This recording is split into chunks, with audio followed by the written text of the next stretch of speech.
آدم علیہ السلام کے بعد 1000 سال تک توحید پر قائم رہنے کے بعد ان لوگوں میں بت پرستی اس طرح شروع ہوئی کہ ان برے لوگوں میں بعض نیک لوگ بھی تھے۔ یہ برے لوگ ان نیک لوگوں سے بہت محبت کرتے تھے اور ان سے تقرب حاصل کرتے تھے، ان کی شان میں بہت مبالغہ کرتے تھے، جیسا کہ آج کل بعض لوگ علماء اور صالحین کی مدح سرائی میں زمین و آسمان کے قلابے ملاتے ہیں۔ یہی چیز بعد میں شرک کا ذریعہ بنی۔ امام بخاری رحمت اللہ علیہ نے سورہ نوح آیت 23 میں اللہ کے فرمان اور انہوں نے کہا کہ ہرگز اپنے معبودوں کو نہ چھوڑنا اور نہ ود اور سوا اور یغوث اور یعوق اور نصر کو چھوڑنا کی تفسیر کرتے ہوئے ابن عباس رضی اللہ عنہما سے روایت کی ہے۔ وہ فرماتے ہیں کہ یہ نوح علیہ السلام کی قوم کے بعض نیک آدمیوں کے نام ہیں۔ جب وہ فوت ہو گئے تو شیطان نے ان کی قوم کے دل میں یہ بات ڈال دی کہ جہاں وہ حضرات بیٹھا کرتے تھے وہاں ان کے بت بنا کر رکھ دو اور ان کو وہی نام دو جو ان بزرگوں کے تھے۔ انہوں نے ایسا ہی کیا اور پتھر کے بت بنا کر ان کے نام ان بزرگوں والے رکھ دیے۔ اس وقت تو بتوں کی پوجا نہ ہوئی، لیکن جب یہ لوگ فوت ہو گئے اور علم مٹ گیا تب ان کی پوجا ہونے لگی۔ ابن عباس رضی اللہ عنہما فرماتے ہیں نوح علیہ السلام کی قوم کے یہی بت بعد میں عرب میں پوجے گئے اور اللہ تعالی کے فرمان کا یہی مطلب ہے، یعنی ان نیک بزرگوں کے بت بنا لیے گئے اور آہستہ آہستہ ان کی پوجا شروع کر دی گئی اور سب لوگوں نے ایک اللہ کی عبادت سے انکار کر دیا۔ نوح علیہ السلام اکیلے اس دنیا میں موحد اور توحید پرست باقی رہ گئے۔ نوح علیہ السلام کا نسب کچھ یوں ہے: نوح بن لامک بن متو شلح بن ادریس۔ اس طرح ادریس علیہ السلام ان کے پردادا ہوئے۔ اس وقت لوگوں کی عمریں بہت طویل ہوتی تھیں، اس لیے ہم کہہ سکتے ہیں کہ ادریس علیہ السلام کئی 100 سال زندہ رہے اور نوح علیہ السلام 1000 سال سے بھی زیادہ عرصہ زندہ رہے۔ عمریں لمبی ہونے کی وجہ سے ادریس علیہ السلام اور نوح علیہ السلام کے درمیان کافی مدت بنتی ہے، اور اسی مدت کے دوران کفر و شرک نے زور پکڑا اور بتوں کی عبادت شروع ہو گئی۔ تب اللہ تعالی نے نوح علیہ السلام کو زمین میں مبعوث فرمایا۔ ابن عباس رضی اللہ عنہما سے روایت ہے کہ نبی صلی اللہ علیہ وسلم نے فرمایا آدم علیہ السلام اور نوح علیہ السلام کے درمیان 10 قرن تھے۔ ایک قرن 100 سال کا ہوتا ہے۔ آدم علیہ السلام کے 1000 سال بعد تک لوگ توحید پر قائم رہے، پھر آہستہ آہستہ شیطان نے انہیں شرک کے راستے پر ڈال دیا، شرک عام ہو گیا، ایک اللہ کی عبادت بالکل ختم ہو کر رہ گئی۔ تب اللہ نے نوح علیہ السلام کو مبعوث فرمایا، انہوں نے اللہ کی طرف دعوت دی، انہوں نے بہت مشقت اٹھائی، جیسا کہ سورہ نوح میں اللہ فرماتے ہیں اللہ تعالی بخشش اور رحم کرنے والے کے نام سے شروع کرتا ہوں۔ یقیناً ہم نے نوح کو ان کی قوم کی طرف بھیجا کہ اپنی قوم کو ڈراؤ اور خبردار کر دو اس سے پہلے کہ ان کے پاس دردناک عذاب آ جائے۔ نوح نے کہا اے میری قوم، میں تمہیں صاف صاف ڈرانے والا ہوں کہ تم اللہ کی عبادت کرو اور اس سے ڈرا کرو اور میرا کہنا مانو، تو وہ تمہارے گناہ بخش دے گا اور تمہیں ایک وقت مقررہ تک چھوڑ دے گا۔ یقیناً اللہ کا وعدہ جب آ جاتا ہے تو موقوف نہیں ہوتا، کاش تمہیں سمجھ ہوتی۔ نوح علیہ السلام تبلیغ کے سلسلے میں سخت محنت کرتے، دن رات لوگوں کے گھروں اور ان کے اجتماعات میں جا جا کر انہیں دعوت دیتے۔ آپ انہیں اعلانیہ اور پوشیدہ طور پر دعوت دیتے، یہاں تک کہ دعوت دیتے دیتے انہیں 950 سال گزر گئے، لیکن سوائے چند لوگوں کے کوئی ایمان نہ لایا۔ تب انہوں نے اللہ سے دعا کی اے میرے اللہ، میں نے اپنی قوم کو دن رات تیری طرف بلایا، لیکن میرے بلانے سے یہ اور زیادہ بھاگنے لگے۔ انہوں نے اپنے کانوں میں انگلیاں ٹھونس لیں، اپنے اوپر کپڑے اوڑھ لیے اور کہنے لگے ہم تیری شکل دیکھنا نہیں چاہتے۔ میرے اللہ، یہ لوگ تیری باتیں سننا پسند نہیں کرتے۔ میں نے پھر بھی ان سے کہا اپنے مالک سے بخشش طلب کرو، وہ بڑا بخشنے والا ہے۔ اس وقت نوح علیہ السلام کی قوم میں ایک بادشاہ تھا، وہ بہت مغرور تھا۔ وہ قوم سے کہنے لگا نوح کی باتوں پر کان نہ دھرنا اور نہ اس سے بحث کرنا، یہ جو کرتا ہے اسے کرنے دو، تم اپنے بتوں کی پوجا پر ڈٹے رہو۔ چنانچہ لوگوں نے نوح علیہ السلام کی باتوں کی طرف سے کان بند کر لیے۔ اپنے بادشاہ کی بات پر عمل کرنے لگے۔ تب نوح علیہ السلام نے اللہ سے فریاد کی، اے پروردگار، یہ میرا کہنا نہیں مانتے، ان لوگوں کی سنتے ہیں جن کی اولاد اور مال نے انہیں فائدہ تو نہ دیا، الٹا نقصان پہنچایا، اور انہوں نے میرے ساتھ بڑا داؤ کیا، یعنی دوسروں کو میرے درپے کر دیا، خود بھی مجھے ستانے میں کوئی کسر نہ چھوڑی، اور آپس میں ایک دوسرے سے کہنے لگے اپنے دیوتاؤں کو نہ چھوڑنا، نہ ود اور نہ سوا اور نہ یغوث اور نہ یعوق اور نہ نصر کو چھوڑنا۔ ان لوگوں نے بہت سے لوگوں کو گمراہ کر ڈالا، اور پروردگار تو ایسا کر کہ یہ ظالم اور زیادہ گمراہ ہو۔ اس طرح نوح علیہ السلام نے 950 سال دن رات لوگوں کو اللہ کی طرف بلایا، لیکن اتنے طویل عرصہ میں صرف 80 کے قریب لوگ مسلمان ہوئے، اور ان ایمانداروں کی اکثریت فقراء، مساکین، ناتواں اور غلام قسم کے لوگوں پر مشتمل تھی، جن کی معاشرے میں کوئی حیثیت نہیں ہوتی۔ مشکل سے 10 ایماندار ایسے ہوں گے جو شرف و جاہ کے مالک ہوں گے۔ چنانچہ نوح علیہ السلام کے مغرور سرداروں نے جب اس صورتحال کو دیکھا تو اکٹھے ہو کر نوح علیہ السلام کے پاس آئے اور کہنے لگے، اے نوح، ہم چاہتے ہیں تیری باتیں سنیں اور لوگوں کو بھی تیری باتیں سننے کی ترغیب دیں اور سب تجھ پر ایمان لے آئیں، لیکن اس سے پہلے ہماری ایک شرط ہے، یہ کہ آپ کے حلقے میں جو یہ ذلیل اور حقیر لوگ آ گئے ہیں انہیں دھکے دے کر اپنے پاس سے نکال دے، اس لیے کہ ہم اپنی قوم کے سردار، چودھری اور مقام و مرتبے والے لوگ ہیں، اس لیے ہم ان فقیر لوگوں کے پاس نہیں بیٹھ سکتے، اگر آپ انہیں نکال دیتے ہیں تو ہم ایمان لے آئیں گے۔ اللہ تعالیٰ نے نوح علیہ السلام کی قوم کے ان سرداروں کی تردید سورہ ہود آیات 27 تا 31 میں کی ہے۔ اللہ تعالیٰ فرماتے ہیں، کافر سردار نوح سے کہنے لگے ہم تو یہی دیکھتے ہیں کہ تو ہماری طرح ایک آدمی ہے، اور یہ بھی دیکھتے ہیں کہ صرف ان لوگوں نے تیری پیروی کی ہے جو ہم میں رذیل ہیں، وہ بھی اوپر کی عقل سے، اور ہم تو تمہیں کسی بات میں اپنے سے زیادہ نہیں پاتے بلکہ تمہیں جھوٹا خیال کرتے ہیں۔ نوح نے کہا، اے سردارو، بتلاؤ تو صحیح، اگر میں اپنے رب کی طرف سے جو دلیل آئی ہے اس پر قائم ہوا اور اس نے اپنی مہربانی سے مجھے سرفراز کیا اور تم سے وہ چھپی رہی تو کیا زبردستی میں اسے تمہارے سر منڈ دوں گا، حالانکہ تم اس سے بیزار ہو۔ میری قوم والو، میں تم سے اس پر کوئی مال نہیں مانگتا، میرا ثواب تو صرف اللہ تعالیٰ کے ہاں ہے، نہ میں ایمانداروں کو اپنے پاس سے نکال سکتا ہوں، انہیں اپنے رب سے ملنا ہے، لیکن میں دیکھتا ہوں کہ تم لوگ جہالت کی بات کر رہے ہو۔ میری قوم کے لوگوں، اگر میں ان مومنوں کو اپنے پاس سے نکال دوں تو اللہ کے مقابلے میں میری مدد کون کر سکتا ہے؟ کیا تم کچھ بھی غور و فکر نہیں کرتے؟ میں تم سے یہ نہیں کہتا کہ میرے پاس اللہ کے خزانے ہیں اور میں غیب کا علم بھی نہیں رکھتا، نہ میں یہ کہتا ہوں کہ میں کوئی فرشتہ ہوں، نہ میرا یہ قول ہے کہ جن پر تمہاری نگاہیں ذلت سے پڑ رہی ہیں اللہ تعالیٰ انہیں کوئی نعمت دے گا ہی نہیں، ان کے دل میں جو ہے اللہ اسے بخوبی جانتا ہے، اگر میں ایسی بات کہوں تو یقیناً میرا شمار ظالموں میں سے ہوگا۔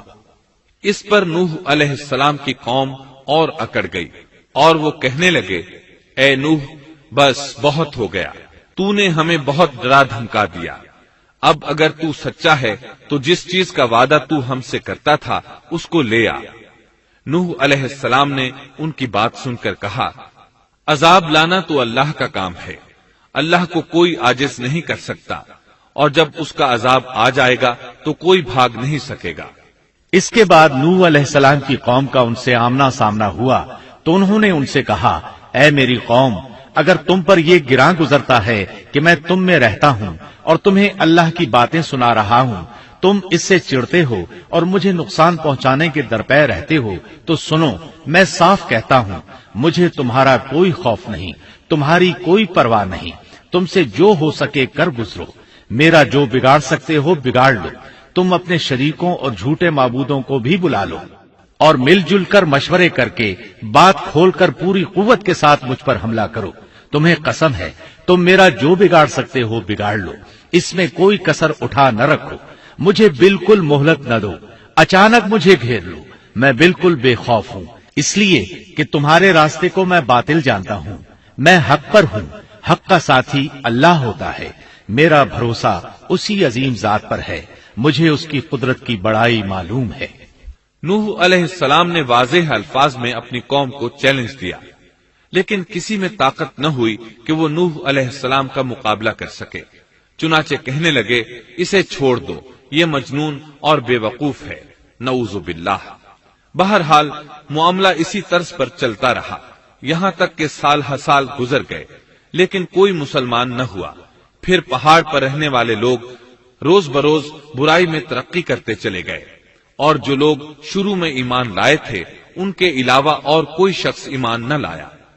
نوح علیہ السلام انہیں مسلسل دعوت دیتے رہے مگر بے اثر، یہاں تک کہ اللہ تعالیٰ نے نوح علیہ السلام کی طرف وحی کی کہ اب کوئی شخص ایمان نہیں لائے گا۔ اللہ تعالیٰ سورہ ہود میں فرماتے ہیں، نوح کی طرف وحی کی گئی کہ آپ کی قوم میں سے جو ایمان لا چکے ہیں ان کے سوا اور کوئی اب ایمان نہیں لائے گا، پس آپ ان کے کاموں پر غمگین نہ ہوں۔ مطلب یہ تھا کہ آپ غم نہ کریں، اللہ کا حکم اب پورا ہونے والا ہے۔ غور فرمائیں، نوح علیہ السلام کے جذبے کو دیکھیے، مسلسل 950 سال تک دعوت دیتے رہے، لوگ انہیں جھٹلاتے رہے، لیکن پھر بھی ان سے نا امید نہ ہوئے۔ اب جب کہ اللہ کی طرف سے وحی آ گئی کہ ان میں سے اور کوئی ایمان نہیں لائے گا اور کسی میں طاقت نہیں کہ انہیں ہدایت عطا فرمائے، تو نوح علیہ السلام نا امید ہو گئے اور انہوں نے اپنی قوم پر بد دعا کی۔ اس کا ذکر اللہ تعالیٰ نے سورہ نوح آیات 26 تا 28 میں کیا ہے۔ نوح نے کہا، اے میرے پروردگار، تو روئے زمین پر کسی کافر کو رہنے سہنے والا نہ چھوڑ، اگر تو انہیں چھوڑے گا تو یہ یقیناً تیرے اور بندوں کو بھی گمراہ کر دیں گے، اور ان کے ہاں جو اولاد ہوگی وہ بھی بدکار ناشکرے ہوں گے۔ اے میرے پروردگار، تو مجھے اور میرے ماں باپ کو اور جو بھی ایماندار ہو کر میرے گھر آئے اور تمام مومن مردوں اور عورتوں کو بخش دے، اور کافروں کو سوائے ہلاکت کے اور کچھ نہ دے۔ اللہ تعالیٰ فرماتے ہیں کہ جب نوح علیہ السلام نے ہمیں مدد کے لیے پکارا تو پھر ہم نے اس کی مدد کی اور اسے ایک بڑی کشتی بنانے کی وحی کی، لیکن نوح علیہ السلام نہیں جانتے تھے کہ وہ اتنی بڑی کشتی کیسے بنائے، اور نہ ہی وہ بڑھئی تھے کہ اس کام سے واقف ہوتے۔ اس لیے اللہ تعالیٰ نے ان کی طرف یہ وحی کی کہ ہماری آنکھوں کے سامنے اور ہماری وحی کے مطابق ایک کشتی تیار کرو۔ اللہ نے وحی کے ذریعے ان کی رہنمائی کی کہ وہ اس طرح کریں، اور مزید تعلیم کے لیے جبرائیل علیہ السلام کو بھیج دیا۔ وہ انہیں بتلاتے گئے کہ اس طرح کشتی تیار کرو۔ نوح علیہ السلام ایک پہاڑ پر رہتے تھے، ان کے ارد گرد درخت نہیں تھے، نہ پانی تھا، چنانچہ انہوں نے بہت سے درخت اگائے، پھر ان کو کاٹا اور پہاڑ پر بیٹھ کر کشتی تیار کرتے رہے۔ آپ بڑے بڑے تختے بناتے اور لوہا لاتے اور ان سے کیل تیار کرتے، پھر ان کیلوں کو تختوں میں ٹھوکتے، آپس میں ان تختوں کو ملاتے، یہاں تک کہ ایک بہت بڑی مضبوط اور دیو ہیکل کشتی تیار ہو گئی۔ ایک روایت کے مطابق نوح علیہ السلام نے اس کو 100 سال میں تیار کیا۔ یہ تھی وہ کشتی جسے نوح علیہ السلام نے اللہ کی ہدایت کے مطابق تیار کیا تھا۔ سورۃ القمر آیت 13 میں ارشاد ہوتا ہے، اور ہم نے نوح کو اس کشتی میں سوار کیا جو تختوں اور کیلوں سے بنی ہوئی تھی۔ نوح علیہ السلام نے دعوت کا کام چھوڑ دیا اور کشتی بنانے لگے۔ وہ لوگ جب انہیں کشتی بناتے دیکھتے تو ان کا مذاق اڑاتے، کہتے، نوح پہلے تو نبی تھا، اب بڑھئی بن گیا۔ مزید کہتے، یہ کیسا مجنون ہے کہ پہاڑ پر کشتی بنا رہا ہے، تعجب ہے اس پر۔ اللہ نے ان کافروں کے مذاق کا ذکر سورہ ہود آیات 38 اور 39 میں کیا ہے۔ نوح کشتی بنانے لگے، اس کی قوم کی جو جماعت اس کے پاس سے گزرتی وہ اس کا مذاق اڑاتی۔ وہ کہتے، اگر تم ہمارا مذاق اڑاتے ہو تو ہم بھی تم پر ایک دن ہنسیں گے جیسے تم مسخرہ پن کر رہے ہو۔ تمہیں بہت جلد معلوم ہو جائے گا کہ کس پر عذاب آتا ہے، جو اسے رسوا کرے اور اس پر ہمیشہ کا عذاب اتر آئے۔ اس کشتی کا حلیہ ابن عباس رضی اللہ عنہما سے ایک روایت میں یوں آیا ہے۔ وہ بیان کرتے ہیں کہ نوح علیہ السلام نے پہاڑ پر ایک کشتی تیار کی اور اسے تارکول سے لت پت کیا۔ اسی وقت سے تارکول کا ظہور ہوا۔ اس کشتی کا طول 300 گز، اونچائی 30 گز اور عرض 50 گز تھا۔ ایک اندازے کے مطابق اس کا طول 1 کلومیٹر سے زیادہ تھا اور اس کی بلندی اور گہرائی کے بارے میں کہا گیا ہے کہ 30 ہاتھ تھی، اور یہ کشتی عام کشتیوں کی طرح اوپر سے کھلی ہوئی نہیں تھی، بلکہ جس طرح اس کو نیچے سے بند کیا گیا تھا اسی طرح اوپر سے بھی بند کیا گیا تھا، تاکہ اوپر سے جو بارش برسے وہ انہیں نقصان نہ دے، اور جس طرح نیچے والے غرق ہونے سے محفوظ رہیں اسی طرح اوپر والے بھی محفوظ رہیں۔ گویا وہ ایک گیند کی مانند تھی۔ اس میں الگ الگ 3 درجے بنائے گئے تھے، ہر درجے میں ایک دروازہ تھا، اور یہ 3 دروازے اس طرح تھے کہ ہر دروازے کے اوپر ایک دروازہ تھا۔ یہ اس کشتی کا حلیہ تھا جس کے راوی ابن عباس رضی اللہ عنہما ہے۔ یہ کشتی آج بھی موجود ہے۔ اللہ تعالیٰ نے اس کشتی کو بطور عبرت اور نشانی کے باقی رکھا ہے، جیسا کہ اللہ تعالیٰ فرماتے ہیں، اور بے شک ہم نے اس واقعے کو نشانی بنا کر باقی رکھا، پس ہے کوئی نصیحت حاصل کرنے والا۔ اس صدی میں علماء کے ایک گروہ نے اس کشتی کو ترکی کے ایک پہاڑ پر پا لیا ہے۔ اب وہ 2 ٹکڑوں میں تقسیم ہو چکی ہے۔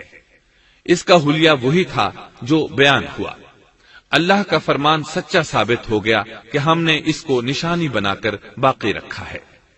اس کے بعد طوفان آیا۔ اللہ تعالیٰ نے نوح علیہ السلام کو اس طوفان کے ظہور کی ایک نشانی اور علامت بتلائی تھی۔ نوح علیہ السلام کے گھر میں ایک تنور تھا۔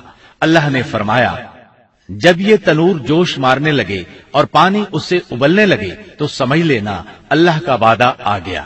چنانچہ اس وقت مومنوں کو اور اپنے اہل و عیال کو اور زمین پر بسنے والے تمام جانوروں کا جوڑا جوڑا اس کشتی میں سوار کر لینا۔ تنور سے کیا مراد ہے، اس کے متعلق مفسرین میں اختلاف ہے۔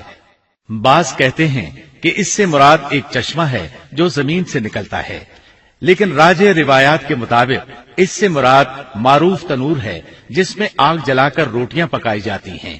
یہ تنور نوح علیہ السلام کے گھر میں تھا، اور اسی کو اللہ نے طوفان کے آنے کی علامت بتایا اور فرمایا کہ جب یہ پھوٹ پڑے اس وقت ہر چیز کا جوڑا جوڑا کشتی پر سوار کر لینا۔ اللہ تعالیٰ سورہ ہود آیت 40 میں فرماتے ہیں، یہاں تک کہ جب ہمارا حکم آ پہنچا اور تنور ابلنے لگا، ہم نے کہا اس کشتی میں ہر قسم کے جوڑے دوہرے سوار کر لے، اور اپنے گھر کے لوگوں کو بھی سوائے ان کے جن پر پہلے سے بات پڑ چکی ہے، اور سب ایمان والوں کو بھی۔ اس کے ساتھ ایمان لانے والے بہت ہی کم تھے۔ کشتی میں سوار ہونے والوں کی تعداد 80 بتائی جاتی ہے۔ چنانچہ جب تنور جوش مارنے لگا تو نوح علیہ السلام کشتی میں سوار ہو گئے۔ کشتی ان کی بستی میں لوگوں سے دور پہاڑ پر تھی۔ اللہ کی قدرت کہ تمام قسم کے جانور بھی کشتی کے پاس آ گئے۔ نوح علیہ السلام نے انہیں بھی سوار کر لیا۔ اللہ تعالیٰ سورۃ القمر آیات 11 اور 12 میں فرماتے ہیں، پس ہم نے آسمان کے دروازوں کو زور کی بارش سے کھول دیا اور زمین کے چشموں کو جاری کر دیا، پس اس کام پر جو پانی مقرر کیا گیا تھا خوب جمع ہو گیا۔ آسمان سے نازل ہونے والا اور زمین سے نکلنے والا پانی کتنا تھا اس کا اندازہ اللہ ہی کو ہے۔ بہرحال اس پانی نے زمین پر رہنے والے انسان، چوپائے، حیوانات، غرض ہر چیز کو غرق کر دیا۔ اس بارے میں اللہ فرماتے ہیں، نوح نے اپنی قوم سے تنگ آ کر ہمارے حضور دعا کی، ہم تو ہیں ہی بہترین طور پر دعاؤں کے قبول کرنے والے۔ فوراً ان کی دعا قبول کر لی اور اس تکلیف اور ایذا سے انہیں بچا لیا جو انہیں کفار سے روزمرہ پہنچ رہی تھی، اور ان کی اولاد کو ہم نے باقی رہنے والی بنا دیا، یعنی انہی کی اولاد سے پھر سے دنیا آباد ہوئی، کیونکہ صرف وہی لوگ بچے تھے جو کشتی پر سوار تھے، اور ہم نے ان کا ذکر خیر پچھلوں میں باقی رکھا۔ نوح علیہ السلام پر تمام جہانوں میں سلام ہو۔ ہم نیکی کرنے والوں کو اسی طرح بدلے دیتے ہیں۔ وہ ہمارے ایماندار بندوں میں سے تھا، پھر ہم نے باقی سب کو غرق کر دیا۔ اللہ مزید فرماتے ہیں، جب پانی میں طغیانی آ گئی تو اس وقت ہم نے تمہیں کشتی میں چڑھا لیا تاکہ اس کو تمہارے لیے نصیحت اور یادگار بنا دیں، تاکہ یاد رکھنے والے کان اس کو یاد رکھیں۔ یعنی پانی اتنا زیادہ ہو گیا کہ اس سے تمام شہر، بستیاں، انسان اور جانور غرق ہو گئے، یہاں تک کہ پانی بلند پہاڑوں سے بھی اونچا ہو گیا اور اتنے بلند پانی پر یہ کشتی نوح علیہ السلام اور ان کے ساتھیوں کو اپنے دامن میں سمیٹے اللہ کے حکم سے اور اس کی حفاظت میں پہاڑ کی طرح رواں دواں تھی، ورنہ اتنے طوفانی پانی میں کشتی کی حیثیت ہی کیا ہوتی ہے۔ نوح علیہ السلام کشتی میں سوار ہوئے اور انہوں نے اپنے ساتھیوں کو حکم دیا کہ وہ یہ دعا پڑھیں، اللہ ہی کے نام سے اس کشتی کا چلنا اور ٹھہرنا ہے، یقیناً میرا پالنے والا بڑی بخشش اور رحم والا ہے۔ یہی اللہ کا حکم آپ کو تھا کہ جب تم اور تمہارے ساتھی ٹھیک طرح بیٹھ جاؤ تو کہنا، سب تعریف اللہ ہی کے لیے ہے جس نے ہمیں ظالم لوگوں سے نجات عطا فرمائی، اور کہنا کہ اے میرے رب مجھے بابرکت اتارنا اور تو ہی بہتر اتارنے والا ہے۔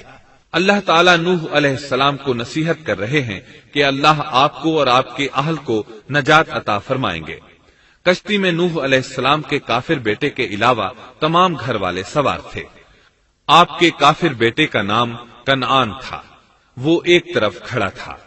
نوح علیہ السلام نے اسے پکارا، میرے بیٹے اس کشتی میں آ جا اور کافروں کا ساتھی نہ بن، لیکن اس بدبخت نے کہا، میں ابھی کسی پہاڑ کی چوٹی پر پناہ لے لوں گا جو مجھے اس پانی سے بچائے گی۔